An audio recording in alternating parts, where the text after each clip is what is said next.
Alright, I'm on the road again. It has been so cold lately that unfortunately I haven't been able to work much in the barn. Like last week it was all below freezing for the most part, and now this week it's looking like it's going to be like mid-20s and lower, so I don't have much motivation to get out there and work when it's so cold and I don't have the heated garage. So yeah, I'm on my way to pick up a deal. This one is going to be, I think he said it's an 04 Can-Am Bombardier 400. It's a 4x4, utility quad, and it looks pretty clean. He said he would take 1,000 cash, and I caught it just like 15 minutes after he posted it. It's like 2 hours away, so hopefully it's worth my time. I got in the truck, and I'm just headed to go get it, and yeah, we'll see how good it is in a bit. So I'll see you in a bit. All right, picked up another one. Today we got a Can-Am. Let's see. It says Outlaw, but it's a Bombardier 400. It is my second Can-Am I've ever got. There it is. Bombardier. Second Can-Am I've ever purchased. The first one I still haven't got on the channel yet. It's coming. But pick this one up. 1,000 cash. It's actually in pretty decent shape as far as the plastics go. I think it's got right around 2,000 miles on it. So it's seen some work. It was a hunter's machine, as you can tell.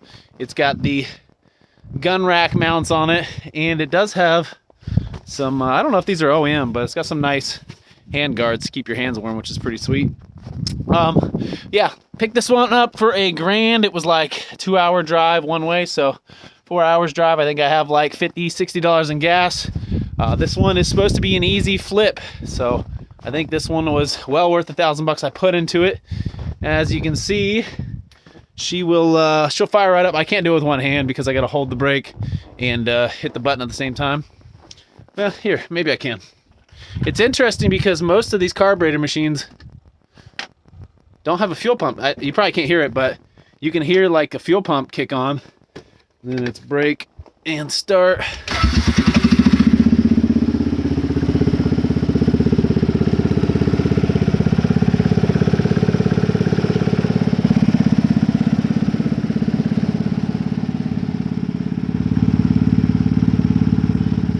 So as you can see, she fires right up. The 4x4 actually works on it.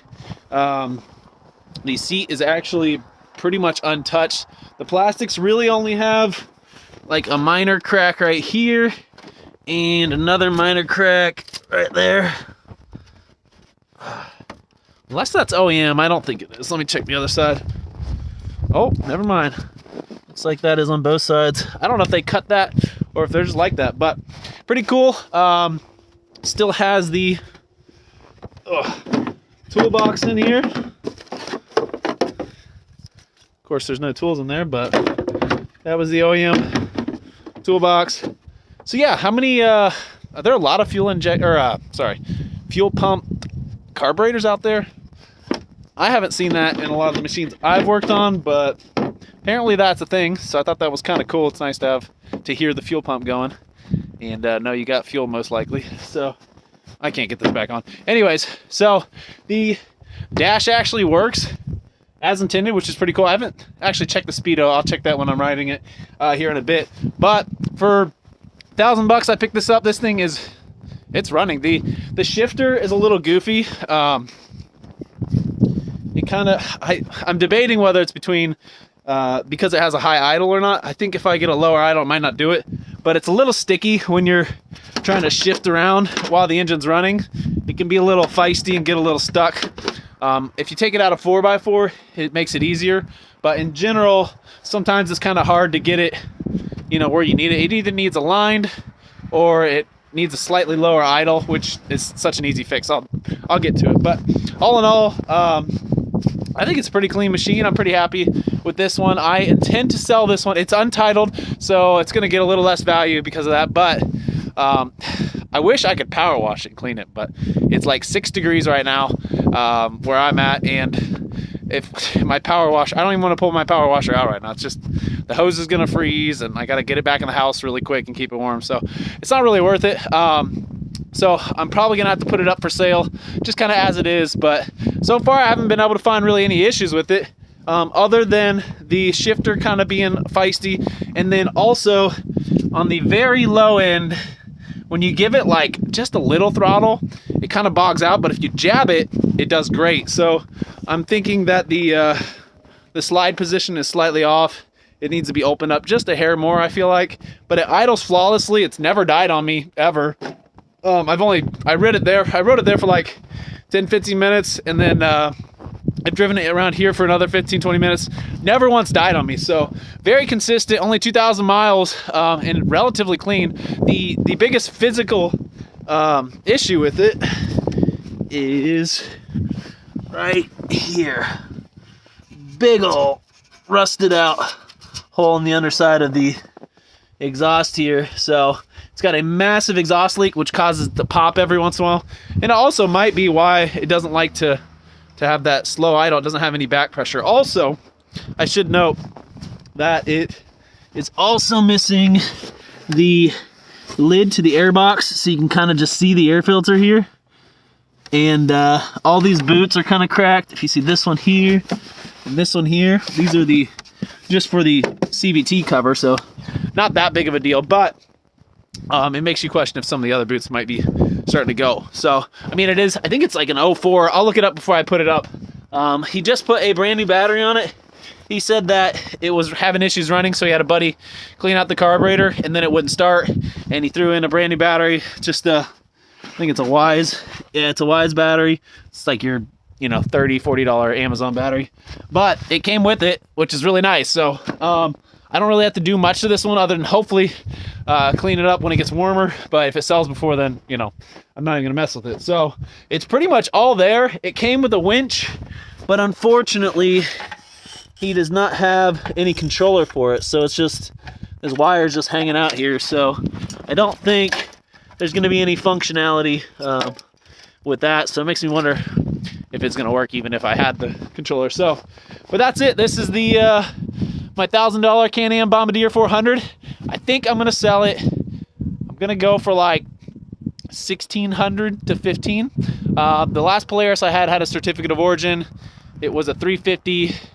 It was a little less clean actually, and I sold it for 1,700. And I think I'm safe in the $1,500-$1,600 range. It's a 4x4 quad. It's a full size. It's a nice machine for its size. So I'll probably just do an oil change and clean it if it gets warm. And yeah, let's go for a ride though. I'm gonna show you how she runs, and yeah, let me know what you think. Oh, I forgot the for some reason the radiator fan is hooked up to a switch here. I don't know if that was for hunting purposes or what, why you would do that. A lot of times the sensors break and that's why they do it, but thought maybe because it was hunting, maybe it would run after. I don't know.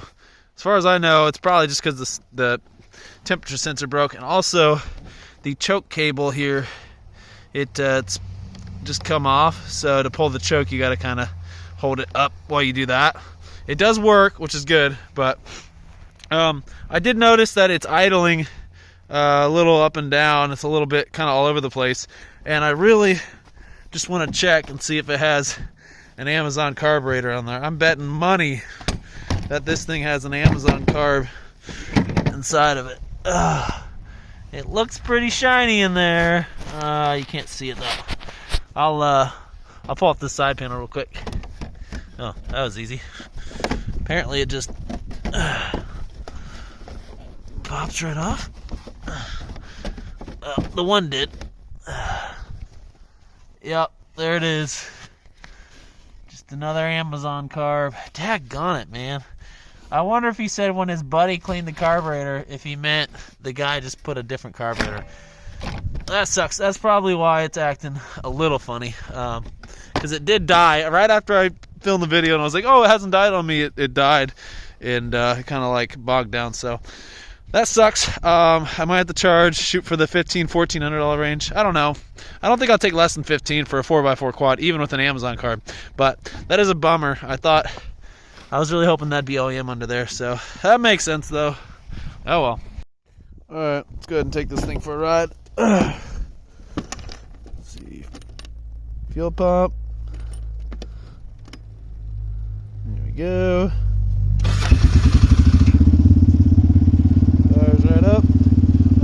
speedo works this time. Got it in 4-wheel.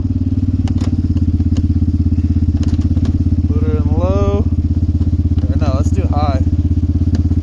I've been doing low this whole time. See how it's sticky? Like if I pull on it, I can't get it. If I put it in 2-wheel drive, there it goes.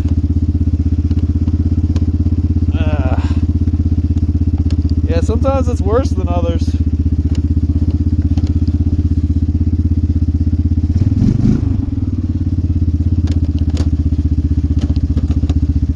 There we go. That's pretty bad. I don't know why it's so bad, but okay, 4-wheel drive. Let's see what she can do.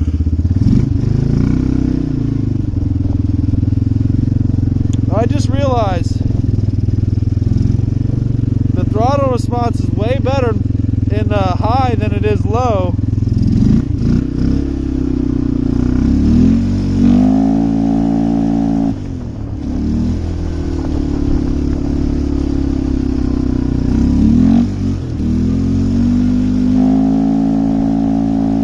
Got some pretty deep snow. This is about 6 to 8 inches here. Well, at some points.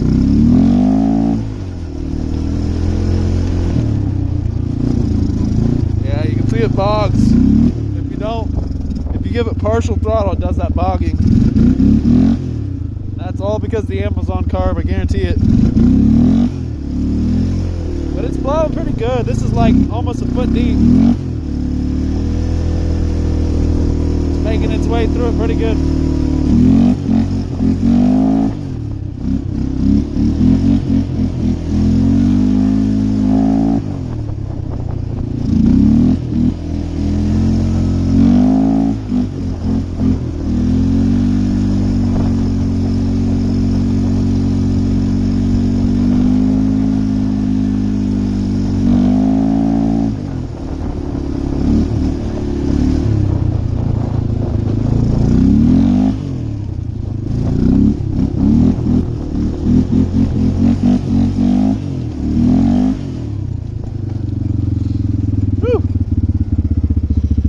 That should be good. She's got a lot of power, especially in the once you get above half throttle to full, and it's kind of actually throwing fuel at it. The only real issue is that kind of this area right in that area where you're barely hitting it. That's where it kind of acts kind of goofy. So all in all, I don't know. I can't complain. For $1,000, I think that's a pretty good machine. Let me know what you think in the comments below. I'm gonna definitely, oh man, I really wish I could clean this thing, but I'm gonna put her up for sale. I might just do as is, see if I can make a quick 15, and just move on. But I don't know. Pretty sweet machine. All right, screw it. 10 degrees. Let's power wash this thing. All right, so I just looked up within like a 200-mile radius from me the cost of these things, and literally every single one I found that was even halfway decent was selling for like $2,300 and up, almost up to $3,000. So I think I might have grossly misjudged what I should charge for this thing. So I think I'm going to shoot for the $2,000 price range, maybe list it like $2,300 and take anything above $2,000. But I don't know, only time will tell, but it's pretty clean. I did power wash it, which was a huge mistake for a multitude of reasons. The start button ended up getting stuck, frozen, and the key was kind of frozen. The choke cable was like frozen. And initially I was like, oh, I'll just power wash it real quick, take it in the barn and hit it with my heater and, you know, kind of let it dry up. But it froze way faster than I thought it would. I could barely get it to the barn because of that. I had to like heat the start button so it wouldn't be stuck engaging the starter clutch and everything. It was dumb. But either way, here's what it looks like. And yeah, thanks for watching. All right, so that's gonna be it for the Can-Am that I picked up. I did get it for $1,000. I had about $60 in gas, and then the oil change with the oil filter and the spark plug is gonna be about $60 as well. So all in all, I have $1120 invested in the entire thing, and it runs great. I did fix the shifter. All I needed was a little bit of an adjustment where the rod that connects to the shifter was, and now it works flawlessly. So aside from an exhaust leak and something missing here and there, it's a pretty great machine. I'm actually really happy with it. Let me know what you think, but I think I'm gonna shoot for $2,000, and yeah, should be pretty good to go. We'll see how much I sell it for, but thanks for watching, and I'll see you guys in the next one. Peace.